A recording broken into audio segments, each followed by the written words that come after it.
Friday Night Smackdown starts off with Seth Rollins. He starts out with a promo. The fans start chanting CM Punk, and he ends up sitting in the middle of the ring, similar to CM Punk, like he did in the pipe bomb. He ends up addressing CM Punk, ends up mentioning how much CM Punk says he loves the fans and how he came back to WWE for the fans, but he ends up mentioning CM Punk leaving and that when he came back to wrestling, he didn't come back immediately to WWE. He went to AEW instead. Then he says that when he burnt that bridge, he ended up going to WWE, but he only went back to WWE due to him burning the bridge and due to money. The same reason he went to AEW was due to money as well. Basically saying that CM Punk is a fraud, a liar, and that he doesn't really care about the fans, and that he does this basically for money, and that he doesn't really care about the fans. Then he starts mentioning the feud between him, Punk, and Roman. Says that this all started due to Paul Heyman bringing them together, forming the Shield. He even mentioned Dean Ambrose by name. He is mentioning that them forming a Shield to be able to protect CM Punk. And he says that during his time in the Shield, that Roman Reigns always got all the spotlight while he was always in the background doing all the sacrificing, and that he constantly sacrificed over and over throughout his entire career. And he ends up saying that all his sacrifices finally paid off due to last year's WrestleMania when he cost Roman Reigns the title. Then he ends up ending the promo with Paul Heyman's catchphrase of basically the match at Mania, that he's going to win and that it's not a prediction, it's a spoiler.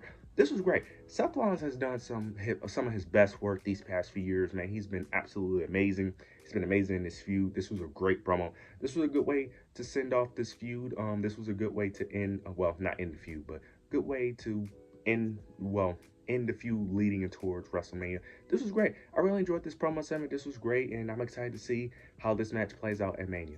Afterwards, we end up getting an Andre the Giant Battle Royal. This typically happens at Mania, but they haven't done this, I think, since 38, if I'm not mistaken. I don't know if they did at 39. No, they probably did that. No, they did. Yeah, they haven't done it since 38, if I'm not mistaken. Because I think at 39, Bobby Lashley won it before the SmackDown before he just brought it out just to showcase it. But they ended up having an Andre Battle Royal. Carmelo Hayes ended up picking up the victory, which is very shocking because I thought Rey Fenix was going to be the obvious winner. But towards the end of the match, you end up getting El Grande Americano. He ends up interfering, costing Rey Fenix the match. That leads into a 6-man tag later in the show, which I'm not going to really discuss because I don't really think it's that important. Then you end up getting Andrade and Carmelo, which we end up getting the conclusion of Game 7. They end up having a really good back and forth. Carmelo ended up picking up the victory. Now, I like that he won, but I also don't like that he won because due to the history of the Andre the Giant Battle Royal, it does not have a good track record of people winning this. So I don't know if I should like that he won or I should fear that he won because due to the history of the Andre Battle Royal, it's not a good list of people who wins this match and lead to turning into something great. So that kind of puts a little bit of fear in my heart that this is just going to most likely go nowhere like it has in the past. But I can't really complain because he won a match. So that's all I really ask for of Carmelo Hayes is to win matches. But the Andre Battle Royal, due to his history, I don't know how happy I could really be. But we'll see how this plays out. We'll see what happens after Mania with Melo. But I really wouldn't be surprised if this leads to nothing and it goes nowhere like it typically does. The next thing that happened on the show was we ended up getting the final promo segment between the women's triple threat between Rhea, Io, and Bianca. They really didn't get to exchange many words because there was some interruptions. And the 3 women are in the ring, but Bianca was saying a few words. She ended up getting booed like she's been this entire feud. Now, a lot of people are overlooking why Bianca is getting booed. It's very obvious why she's getting booed. She's only getting booed because she's in the ring with Rhea Ripley and Io Sky. It's that simple. People got to stop making it more than what it is. People keep on complaining why she's getting booed. She's getting booed because she's in the ring with 2 other people that are extremely over. Io is the clear underdog, so she's getting cheered. And you have Rhea Ripley, who is the most over woman in her division since Becky Lynch. So that's really, it's that simple. Like, even though Rhea should be the one getting booed, she's just too over. It's just how it is. It's similar to how Roman is. Roman is a heel who shouldn't be getting cheered, but he gets cheered because we love him. Same thing with Stone Cold when he turned heel. He was still getting cheered even though he was a heel. It just is what it is. that people like Io and Rhea more, so they boo Bianca. But towards the end of the segment, you get Naomi. She comes out and she's basically saying she's wondering why Bianca isn't talking to her, why she isn't answering her calls. She's been trying to communicate with Bianca, but Bianca keeps avoiding her. Bianca basically saying that she understands, you know why I'm not talking to you. I'm not trying to talk to you. Our friendship is over. Then Naomi mentions Jade. Jade then comes out, tries to attack. Naomi ends up leaving the ring, but Bianca was like in between Bianca and Naomi, so Jade starts arguing with her because it kind of looked like Bianca was trying to protect Naomi. Then you get Rhea Ripley. She interrupts the little confrontation that Bianca and Jade has, and then you end up getting Naomi coming back into the ring, attacking from behind, and then everyone starts brawling besides Io Sky. Io Sky, they do the thing again where Io Sky is the one being left out. You got Naomi and Jade, they're fighting, and you get Rhea, Bianca, they're fighting, and she's just watching it happen. They brawl to the outside, and then she ends up doing a moonsault, if I'm not mistaken, on top of Bianca, onto Bianca and Rhea Ripley. And that's how we end the segment. So they're clearly doing the story of Io Sky being overlooked over and over again. But she did stand tall. So that's very interesting. A couple people stood tall on this show. That can possibly lead to my predictions being wrong. Because I say Io Sky was going to win, but with the way they're booking her, she stood tall every single time. So maybe she is going to lose at Mania, but who knows? Did the same thing with Rey Mysterio. Well, technically his team stood tall. He didn't get the pinfall, but he stood tall as well. So we'll see how it plays out in Mania, though.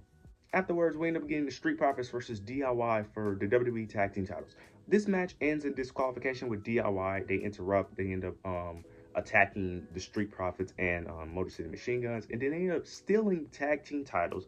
But later in the show, they end up giving them back due to Nick Aldis, and Nick Aldis ends up making it a ladder match, a TLC match for next week between the three teams. Okay,